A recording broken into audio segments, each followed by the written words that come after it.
everyone telling you to get on Rover or the Nextdoor app, put out flyers, business cards to accept pet sitting clients have no idea what they're talking about. And I'm not trying to say these apps are bad. I was on Rover myself, so I know what it can and can't do for you. The problem is nobody tells you that there are different ways to get into pet sitting, and they are not all the same. And everyone's getting spicy on Reddit threads trying to tell you exactly which path you should do. The truth is, you need to pick what makes the most sense for you and what you're trying to do. I'm going to show you 3 common ways you can get into pet sitting. That way you can get an idea of what each one looks like and figure out which one would make the most sense for you and your current situation. The first one is getting on an app or a platform, which I think most people start out doing anyway. So that could be like Rover, Wag, Meowtel, even a platform like care.com. I think this option is probably one of the easiest ways to start because you just pay for a background check. Maybe you have to pay like a fee, like care.com, I think you have to pay a fee, or like these other apps, they just take a percentage of your earnings every time you get a booking through that platform. Now I know people have their own opinions about these apps, but I will say that clients are already there. So if you are very shy, you're not good at marketing yourself, you just even want to figure out if this is something for you, this could be an option for you because people are already on these apps looking for someone. Think of it like Etsy, it's a marketplace. If you're on there, you're ready to buy. So it's kind of the same thing, same concept. The downside is you have to still pay something, the background check, give a percentage of your earnings. You don't own these clients, technically. You're supposed to leave them on the platform that you booked them through. You're not supposed to take them off, although everyone does. So keep that in mind.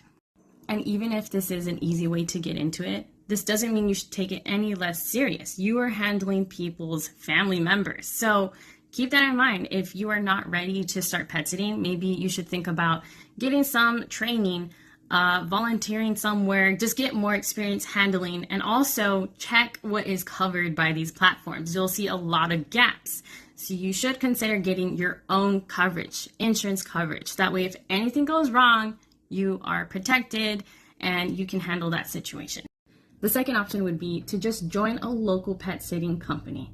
This is probably, in my opinion, easier than doing an app or starting your own company because they've already got something going. They've got clients. They're bringing in clients. So you need to just show up, do your work, and then you get to go home.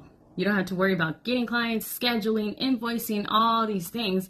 You literally they're handling all that. You just show up. And the best part too is they should offer training. They'll give you training. They can show you how to handle different situations. So that way, if you're coming into this and you're really scared about like, what if something happens? You're going to have the support from that team instead of a tech support on an app that you're going to hope they get back to you in 24 hours if something happens. Or if you're solo, you have to handle it completely yourself. The downside with this one is you might not make as much because you're not setting your rates. You're fitting into whatever they're charging and you get paid a set amount. Also, that goes the same with scheduling. Your schedule may not be as flexible because you're, again, working at a company. So they're going to have some set hours that they'll probably want you to work.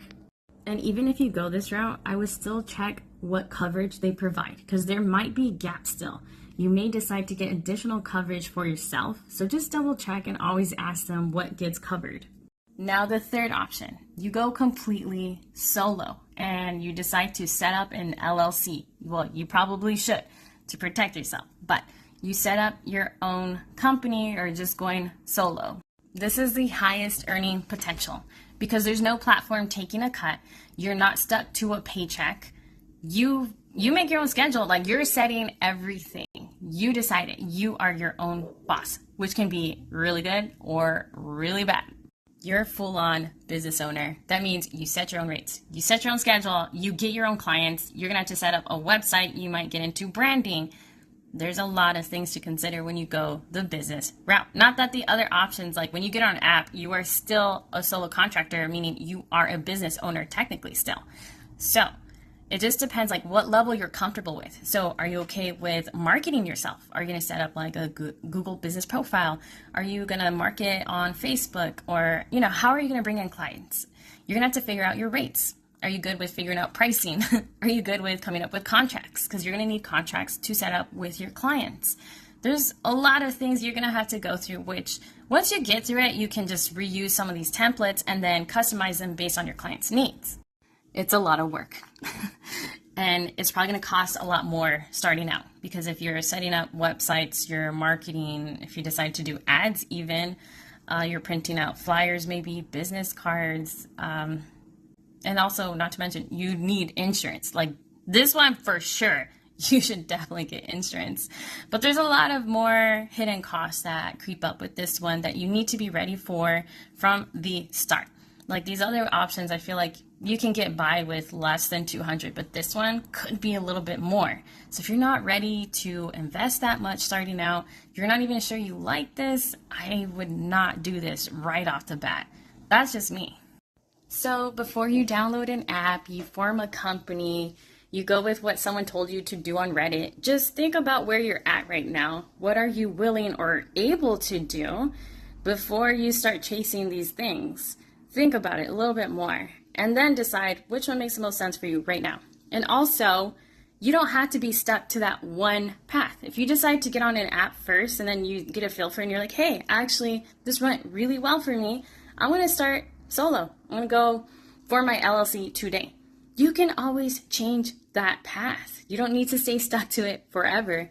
Or you might be in an LLC and you're like, this is too much work. I'm spending the bulk of my time doing admin work and I'm not enjoying the actual job of it. You can completely dissolve it and then decide to go work at a company. Whatever it is, just pick the path that makes the most sense for you. And if you're overloaded with all this information, comment quiz, and I will send you a quiz that will help you figure out, based on your responses, what might be the best first pick for you.